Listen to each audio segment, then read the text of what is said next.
contexto de los jóvenes.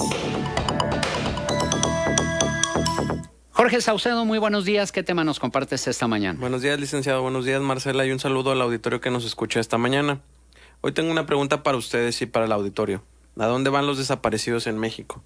Y es que la investigación México, País de Fosas, realizada por un equipo de periodistas independientes y que fue presentada, reveló que pues por lo menos, al menos 1978 fosas clandestinas en 24 estados del país entre 2006 y 2016 a un ritmo vertiginoso.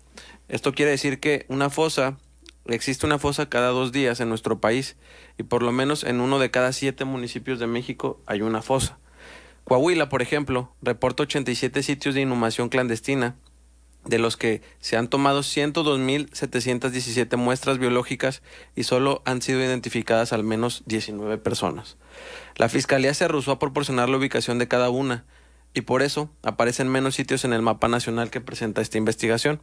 En México hay más de 37,000 personas desaparecidas. Torreón ocupa el primer lugar de Coahuila en cuanto al registro de personas desaparecidas, al tener el registro de 543 personas en este estatus, según datos del CCI Laguna.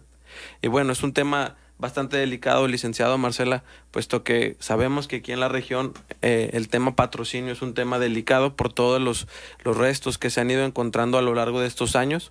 Investigación que ha sido realizada por los familiares de estos colectivos, tanto el Grupo Vida como Fundec, Fundem incluso, o sea, que yo creo que es muy importante señalar esta parte, ¿no?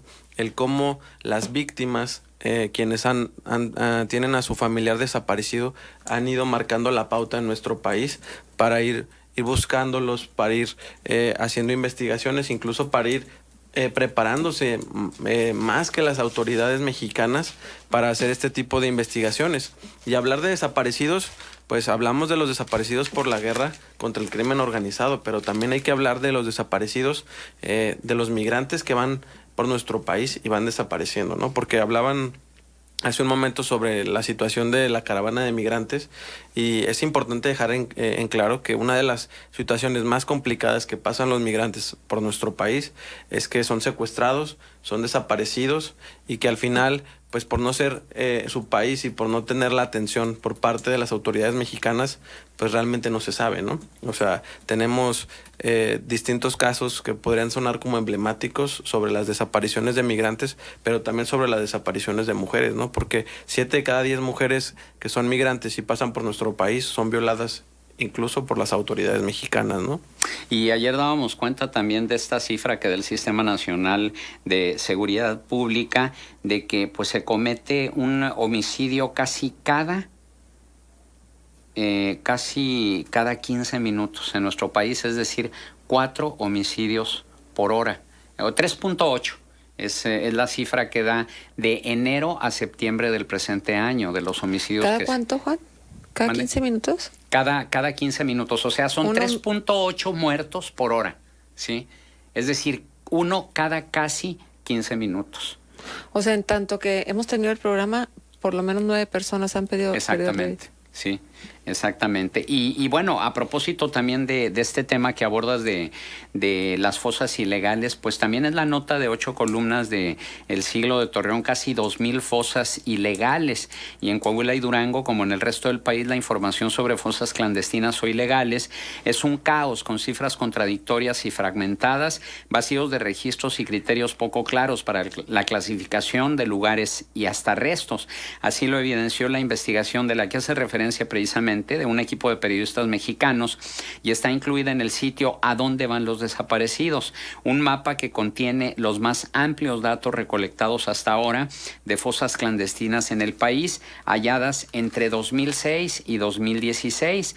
De las 1978 fosas clandestinas ubicadas en 24 estados, 36 corresponden a Coahuila y 26 a Durango, de acuerdo con las respuestas de las fiscalías estatales a las solicitudes de información presentadas para la investigación. Pero ojo, esto se refiere a las oficiales, claro, a las que ya han sido descubiertas, porque hay una cifra negra impresionante. Claro, y también hay una cifra, y hay que dejarlo muy en claro, o sea, está la cifra de 37,000 personas desaparecidas, que es la cifra oficial, pero dentro de los colectivos que se dedican a acompañar a las víctimas que han perdido a una persona por desaparición forzada, pues hay una cifra mayor. Es el mismo caso de las fosas, ¿no? Incluso podemos ver que en el estado de Veracruz hace unas semanas se habían encontrado fosas clandestinas, que ahora son fosas en manos de la autoridad para la investigación, pero que así en nuestro país hay fosas que aún no se conocen o que si se conocen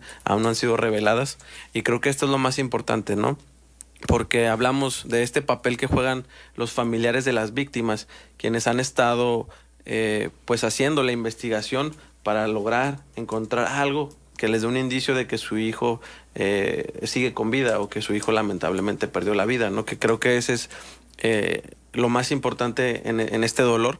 Y a veces lamentablemente la misma autoridad es quien pone o trunca las investigaciones. De hecho, esta investigación revela que la autoridad fue quien truncó los datos oficiales para saber cuántas fosas habían en el país, ¿no? E incluso se señala que de los restos óseos o de los restos que se encuentran de los cuerpos en las distintas fosas, pues no hay un control de cuántos hay, ni siquiera se supondría que debería de haber un control a nivel nacional para que no vaya a haber esta réplica, ¿no? Pero otras investigaciones han revelado que no hay un control entre los estados y el registro nacional, lo cual pues merma el saber que una persona que pudo haber sido desaparecida en Coahuila probablemente haya terminado en Chihuahua, Sonora. Entonces es complicado que las víctimas, los familiares puedan tener esta información, ¿no? Por lo tanto, es revictimizar a los familiares y pues no hay una respuesta, que creo que eso es lo más importante y que este tipo de investigaciones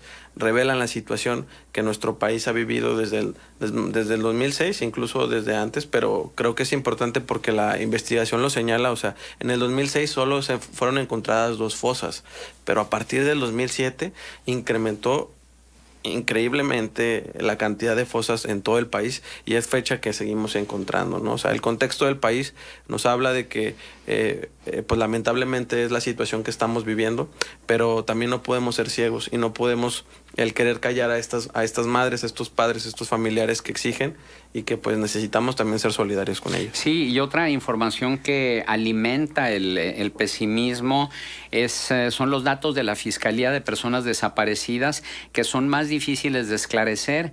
Esta refiere de los centros de inhumación clandestinos. La Policía Científica ha recogido 102.717 muestras biológicas. Estas están en proceso de clasificación y análisis por parte del sistema de identificación genética utilizado por Laboratorio de ADN, mapas y perfiles genéticos de la Coordinación Criminalística de la División Científica. En estos centros de inhumación clandestinos no se localizaron cuerpos completos, por eso solo se mencionan muestras biológicas encontradas. A partir de estas, la respuesta de la autoridad pudieron ser identificadas 19 víctimas, es decir, únicamente 19 de las decenas de miles de desaparecidos que hay hasta el momento. Y creo que es importante, licenciado, el señalar esta parte, porque en un país donde vemos que a través de camiones se transportaban cuerpos durante meses, años, porque no había un espacio donde mantenerlos, un país donde hay cientos de miles de fosas en el país, pues creo que es importante el señalar y el acompañar, ¿no? Porque incluso a veces la autoridad, al armar la carpeta de investigación y cuando un familiar se presenta a denunciar un caso de desaparición, la autoridad quiere catalogarlo como un secuestro, ¿no? Y hay que dejar muy en claro cuál es la diferencia entre un secuestro y una desaparición forzada.